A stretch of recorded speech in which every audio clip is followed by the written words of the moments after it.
پرزیدنت جمهوری تاجیکستان اساسگزار صلح و وحدت ملی پیشوای ملت محترم امام علی رحمان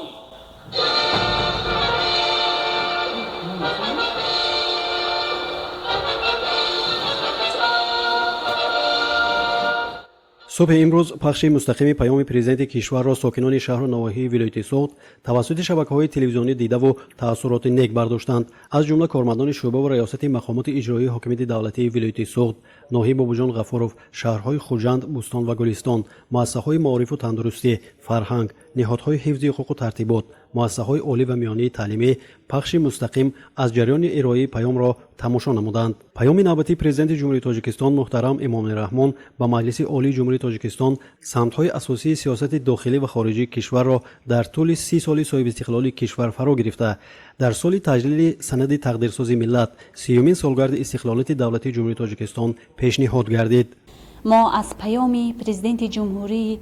تاجیکستان از هدایت و دعوت و پیشنهادات معارف پرورانه و انسان دوستانه پرزیدنت جمهوری تاجیکستان که در پیام نوبتی ارائه گردید در همبستگی و اتحاد همه جانبه دستگیری می نماییم. با نظرداشت نتیجه های موجوده ذکر گردید که حکومت جمهوری تاجیکستان بهر رسیدن به هدف های استراتژی یعنی رسیدن به استقلالیت انرژتیکی، رهایی از بنبست کمونیکاسیونی، تأمین امنیت آذوقه‌واری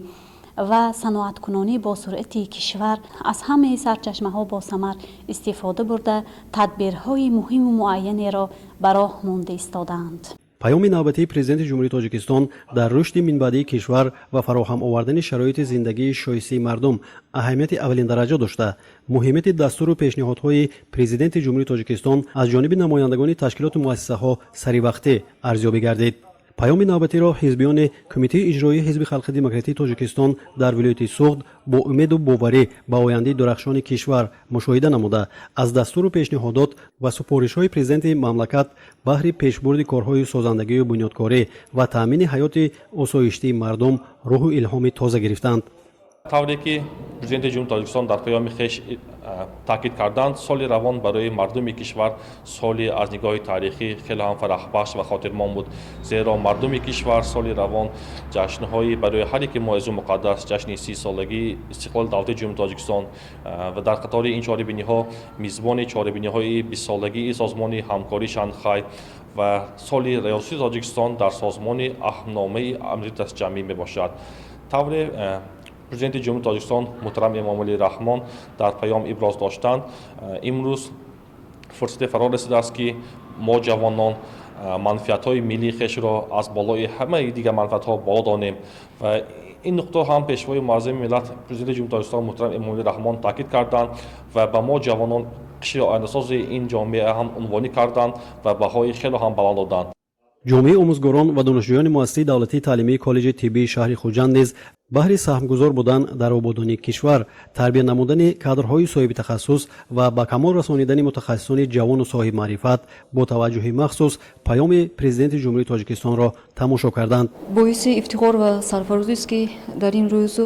پیام پیشوای معظم ملت پرزیدنت جمهوری تاجیکستان محترم امام رحمان با مجلس عالی کشور ارائه گردید.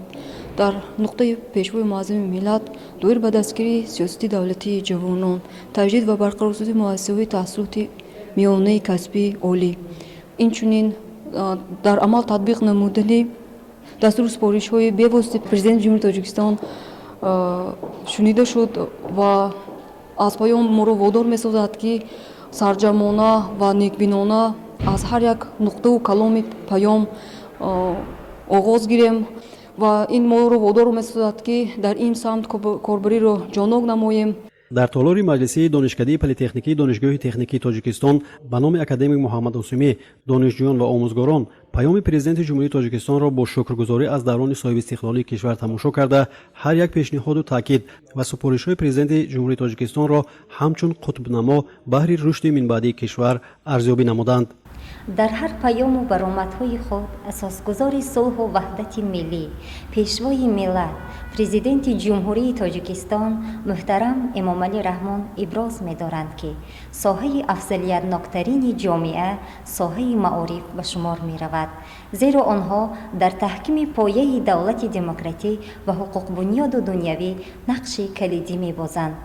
پیام امروزه سمت‌های اساسی سیاست داخلی و خارجی کشور را برای سالهای بعدینه معین نموده، اید به پیشرفت همه ساحه‌ها، علل خصوص ساحه معارف دستور و توصیه‌های ضروری داده، وظیفه‌های نو را به میان گذاشت. خلاص امروز هر سطر پیام پیشوا دستور و راهنمایی است بهر آبادی کشور، فردای درخشان و زندگی شایسته مردم تاجیکستان عزیزمان می باشد.